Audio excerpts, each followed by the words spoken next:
You know who it is, the horror flick digger did Super 6 Big Mitch. And I'm kicking in doors with 3 O's. And I'm bringing 28 one-on-ones because we Vegas sons. You are now in the Meadowlands. Yeah, you in the Meadows, man. And I'm a 530 baby. So you know the desert made me. Bam! Hubba dub, scrub, 22-inch things. You already know you can't hang with Bolo Yang. Nah, I'm just playing. Welcome to Vegas Chronicles with the host, Big Mitch. And today, like any other day, you know, we pick it up from where we left it off. Actual factuals. Shout out to everybody that's been supporting my small platform, man. I humbly appreciate it, man. I'm slowly moving, but at least I'm moving. You know, that's the most important thing. You know, I've been coming across a lot of, unfortunate, mothers that has, really been, mourning their children. And, that's been weighing heavily on my heart, and with me being from the streets, man, I want to really hone this on with the youngsters, man. I want to talk to y'all about something today. I want to tell y'all a story, all right? And this story, it goes to what I always talk about, man. It's like it's a never-ending cycle of, violence and self-destruction going on in our communities, man. And I just want to, talk about a youngster, man, just to, try to give a little bit more insight on what I be saying, man, and the consequences to living this way. Well, let's get right into it. Vegas Chronicles. Hey, I want to tell y'all a story about this youngster, man, and he up out the wood. He was from the wood, man. And he was a well-known youngster, he was a light-skinned youngster, man, and his mother, she was well-known, and his uncle wasn't really respected, but his mother was well-known. She was a whack, you know what I mean? And for those that know, you know what I'm saying? But she was a known female whack and rap real good, woo-woo, right? But this cat right here, man, he grew up, kind of fast in the streets, And when I first met him, I met him in Vegas Heights, over an OG friend of mine named Willie Morehouse. I took a liking to the youngster, he was with the function, but I could tell he was always into something. And he used to hang out with this other cat who was known for being always into something too, you know what I mean? Real tall dude. He unfortunately he locked away right now as we speak, but that's another story. But they used to be together, and they used to always be into stuff, right? And so, as time went on, you heard his name a lot in the streets, and then you heard his name for all the wrong reasons. I'm telling you, this youngster, he wasn't no joke. He was out there, living that life, unfortunately. And the person he was with, it didn't make that any better because the person he hung out with, the real tall individual guy, he was a real hating individual too. So these dudes out here, they on rampage, right? And their name come up in all kind of, unfortunate stuff. And then the youngster, he going to run, right? They looking for him for something horrible, a hot one, right? So they end up catching him. They put him in jail, right? So he in jail fighting a hot one, right? Now the person that he was hanging out with, they done a lot of stuff together. They didn't done a lot of stuff, robberies and stuff. Well, he was in for robbing a Mexican, and it went left, and the Mexican ended up becoming unalived, and they charged him with it. So he's sitting in the county jail fighting that charge, right? Now look what his partner do. His partner, they get cracked. When they caught him first, they get arrested together, right? They arrested him over there in Vegas Heights, both of them. But for some reason, they let his partner go, and they kept him in there, and they charged him with the hot one, right? So he keeping it 100. He not saying nothing. He just go fight it off. Then all of a sudden, the guy that he got arrested with, he ended up coming back to jail, and they put him on the same floor as his partner. And when his partner see him, he happy, they kicking it, he back in there. But, he came in there and he kind of like, he had a bunch of, let's just say contraband on him, right? He going around showing everybody the contraband he had, but he won't get nobody none. I mean, this dude had all kind of stuff. And they like, dang, how you get that up in here? But I guess he did what he had to do. but he going around showing everybody the contraband, but he won't get nobody none, and that's kind of strange. Now I got violated, and I ended up going up in there too, right? When I go in there, the guy that came back, that was the guy I'm talking about's partner, the one that had the contraband, he ended up getting back out again. So when I come up in there, the youngster, he come to me because he was a good little youngster to me, and so we get to chopping it up, we get to talking. He tell me that his partner that just got out that had the contraband, and I was like, what you mean he got back out? He didn't leave you with that? You know what I'm saying? That's what I told him. I'm like, if that was your partner, he would have gave you all that so you can make, you know what I'm saying, so you can do your thing and stay afloat. He was like, nah, he left with it. You know what I mean? I'm like, what? I was like, that didn't make no sense. So, I'm like, what you in here for? He was like, yeah, man. I was like, man, look, just keep your mouth shut, man, and you know what I'm saying? Just see where it go. You know what I mean? Because I don't like to get into that. When it's like that, man, because that's serious. But look, he didn't tell me that when his partner came back up in there. Now this is where it get interesting. He didn't tell me that when his partner came back up in there, that they done been sitting at the table talking about stuff they done, right? And he done messed around and told his partner about another hot one that he did. And was like, he hoped they don't find out about that one. Right? He told his partner this. So when his partner get out about a week and a half later, he go to court, right? When he go to court, he come back, and when we come out for lunch, he come to the table, and this dude is crying like I don't know what. And I mean crying. I'm like, what's wrong? And he like, I can't believe this, right? And he threw the paper on the table. And I'm like, what is this? He like, man, and he like, basically, he talking so loud, and he calling dude all kind of disrespectful word. This bitch, look what he did. And I'm like, what is you talking about? And he said his name. He said, this dude told on me, man. I'm like, who? And he tell me, it was the boy that just left. So I get the paperwork, and, people read it, and sure enough, they charged him with another hot one. So now he got two of them. See? Your best friends.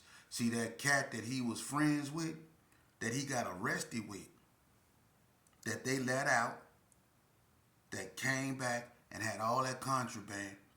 See, he came back up in there to get information, to make his case go away.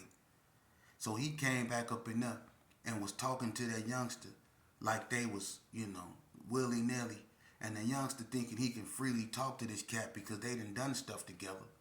So he basically tell him, I hope they don't find out about something he should have kept his mouth closed about. And they ended up using that and hitting him with another one. So now he's sitting up in there looking at two of them. His whole world came crashing down, right? And remember I told you his mom's was well known. Yeah, she was well known. She used to rap and all that. But then he found out that something very bad happened to her. She was downtown with one of his OG homeboys. One of his OG homeboys had his mom's downtown selling her body and ended up getting her caught up with some Cubans. He ran off with the Cuban stuff, and they ended up jumping on her. They broke her ribs, they broke her jaw, they put her all in. And then his OG homie that had his moms down there doing that was also flaming hot. He had that hot sauce, and he gave it to her. So he found all this out in the county jail. He looking at two of them things, hot ones, plus he found out all this happened to his mama. He not right no more. You youngsters paying attention to me? He not right no more. You see, there's nothing he can do. And if you ever been around a person who looking, and because they was talking about capital punishment then, and that was, that, and sometimes they'll say it to scare you, and sometimes they'll mean it. But him being so young and looking at that, I don't think he ended up getting it. I don't know how much time he ended up getting in the end, but it don't look too good for him. But my thing is, when he was facing that, not only did that crush him because he was betrayed by a person he thought he could trust, that he was with every day, that knew his secrets, and he knew his, and he still wouldn't say nothing. See, that youngster kept it, I guess you could say, solid. He stayed true to the so-called code, but his partner didn't. And then he found out all this stuff happened to his moms. Think about that. You see? And it ain't nothing he can do about it because he still got to be up in there fighting them cases. And he found out his mom's in the hospital, barely, breathing. Plus his OG homeboy did that to her and gave that to her. So what you think he thinking? Look at who he was betrayed by. His homeboys. Not the people that he was supposed to go after in the streets that they said was his enemies, but he was betrayed by his homeboys. It never fails. So before you sign up for this and you decide to call somebody your homeboy, listen to this story I just told you. Because not only did his best friend come back to jail voluntarily just to gather information, because when he was done talking, he left. He just mysteriously got out again. And it never dawned on that youngster what was going on. He thinking this cat getting bailed out. This cat ain't getting bailed out. This cat just got information from you and he went and told them people. And now you just got hit with another hot one because of your homie. And then your OG homie got your mama down here doing unspeakable things, and he done ran off with somebody's stuff and they done jumped on her. And you sitting up in the not knowing what's going on because you so young, you can't fathom, you can't comprehend all this. This right here destroy a person, man. Do y'all really want to sign up for this, man? Huh? You really think this cool? You really think ain't nothing cool about this, man? You know? I'm gonna be honest with y'all, man. All the work I put in, all the stuff I done in my communities, when I used to come around, you can ask anybody, they used to say, either, girl, let's go, here comes Sheepdog, or here come Sheepdog Crazy ASS. They used to always say that. Because I wasn't no joke. I was really about that life, man. But you know what I got out of all that? A permanent blink, a messed up reputation, and SSI. I ain't getting no Medal of Valor, no Purple Heart, none of that. And let's not forget parole. That's what I got up out of that, man. And you know what? People still consider me lucky. You know why? Because I got so many childhood friends that don't even have that. You know what they have? Nothing. They hear nothing. They feel nothing. They see nothing. They're under the grass. So yeah, you can say I'm lucky. In spite of. But again, is this what you want? Because it's waiting for you. And it's easy to get. And almost impossible to get out of. So do you really want this? Huh? Do you really want to take them chances of being separated? If you have a child, look him in his face. Do you really want to be separated from your child, your daughter, your son? Do you really want to be separated from your loved ones? Behind your friends, behind your homies? Think about it.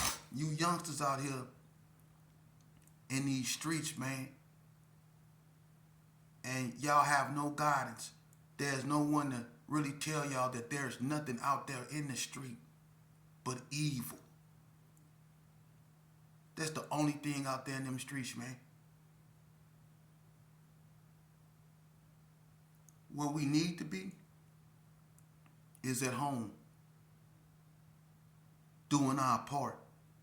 We so quick to be in the street trying to impress these other dudes and prove to people that we tough. But in reality, what we need to be is at home, proving to our children and to our women that we can be father figures and men, good men, upright men. Men that not only respect themselves but respect women. Men that respect law, men that respect their communities, men that respect other men.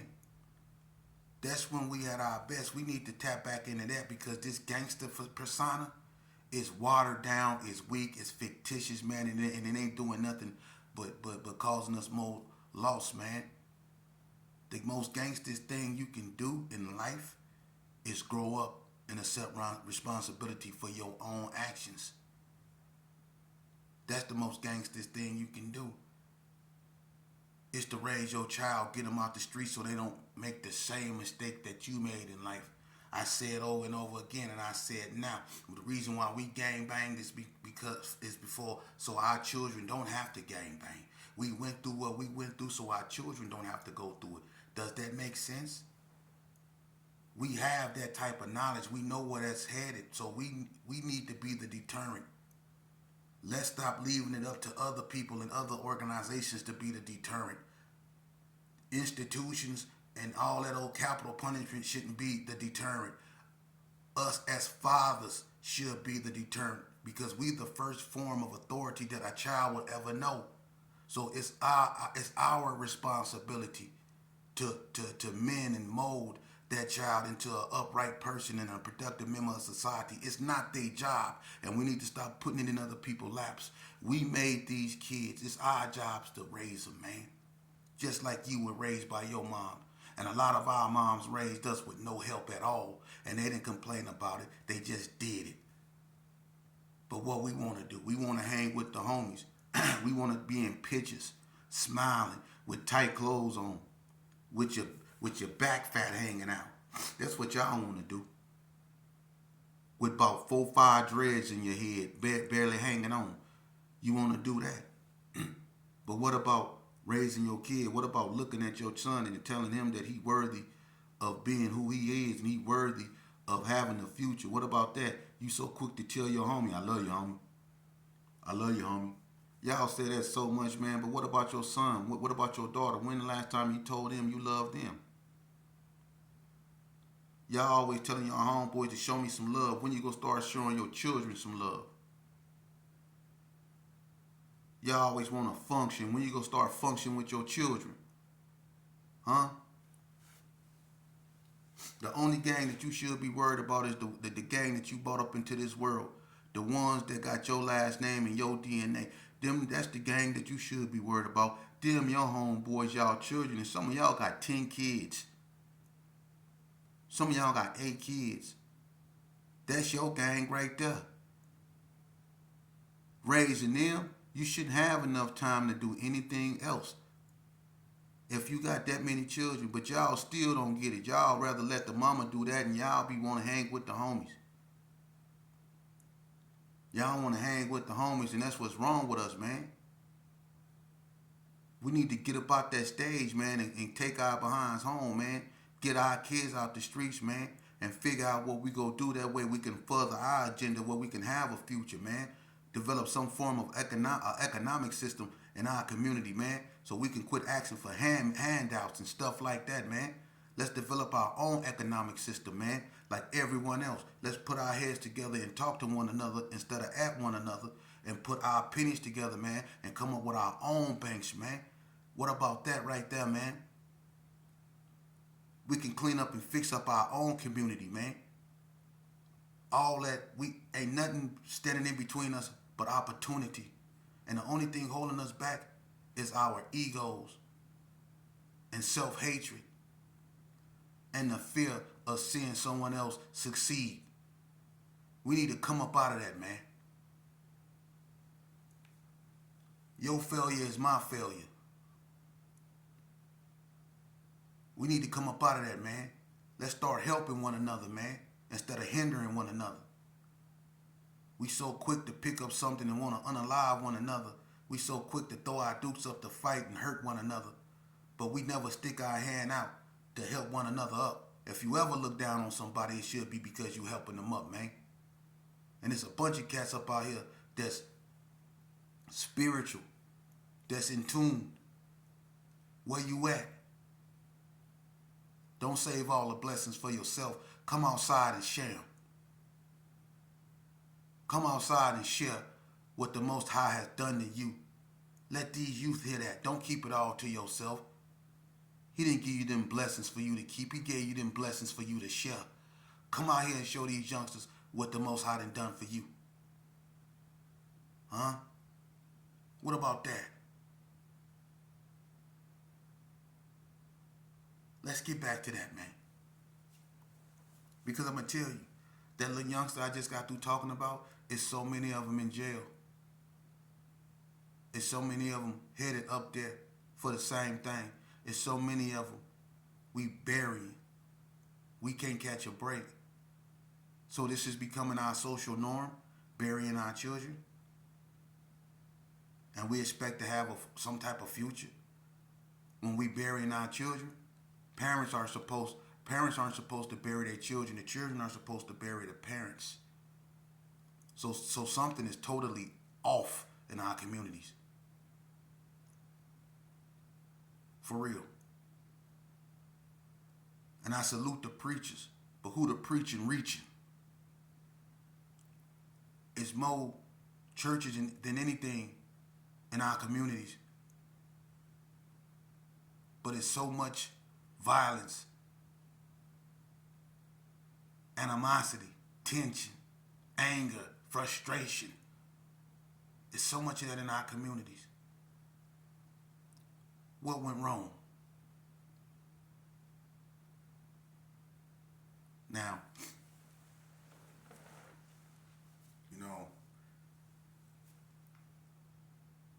I'm going to get back to Vegas Chronicles. I know what y'all want to hear, but at the same time, it's not about what you want to hear. It's about what you need to hear. And what you need to hear is the truth. Gang violence and being in the gang ain't all glorious. Ask anyone from any hood. Being in this lifestyle, you only suffer loss. And for a lot of cats that's still here, you ask them, they lucky to still be here. They lucky. I don't wish this on my worst enemy. And I'm going to tell you something about enemies. When you get in this lifestyle, you'll realize the people that you were trained to go after, that's not your enemy, man. Your enemy is the person you see in the mirror every day. Because that's the person that puts you in the situations that lead you to prison and a cemetery. That person you see in the mirror. If you join a gang, look in the mirror. That's your enemy. Because the choice was yours. I know peer pressure can sometimes be overwhelming. But at the same time, what you always must remember is that you have a choice. And it's been plenty dudes up under all kind of peer pressure that refuse to join gangs. So there's no excuses. And I know we join gangs because sometimes we look for stuff that, like love, we look for acceptance and stuff like that, stuff we don't find at home, and that's very unfortunate. But to look for it in a gang, you will be doing yourself a real disservice. Because the only thing that awaits you if you join a gang is deception, deceivery, backstabbing, backdooring, lying, jealousy, envy, and of course, oh yes indeed, that's what awaits you. It's better off to live a normal life, go to school, develop your mind, become an independent thinker, stand on your own, get you a family, make your mark on society, not in the form of a reputation no one wants nothing to do with. But make your form or your mark in society by being a trendsetter, someone who had the audacity and dared to be great. See, that's called leading by example. And when you do that, people will catch on. Youngsters will see that. And then maybe then we can start reversing the trend. But all it takes is one. And I know it's a youngster listening to me. All it takes is one. Just like all it took was one incident to start an all-out gang war. One incident. All it takes is one youngster to start a trend of redemption, a trend of reconstruction, a trend of changing the thinking and curriculum in our community for the better. That way the rest of the youth can follow suit and can carve out marks of their own. You see? And we can start rebuilding from that. Picking up the pieces of our communities. That's what we need to do, and stop waiting on other people to do it for us, because this is our problem. This is our mess. Okay? We know where the pieces go. We tore our communities down. So we should be the ones rebuilding them. Okay? And it shouldn't be hard to come up with an economic system the way you cats sit on the corner and do your thing. Back in the days when we used to do our thing, the way we sat on the corner and did what we did and turned pennies into dollars and dollars into Cadillacs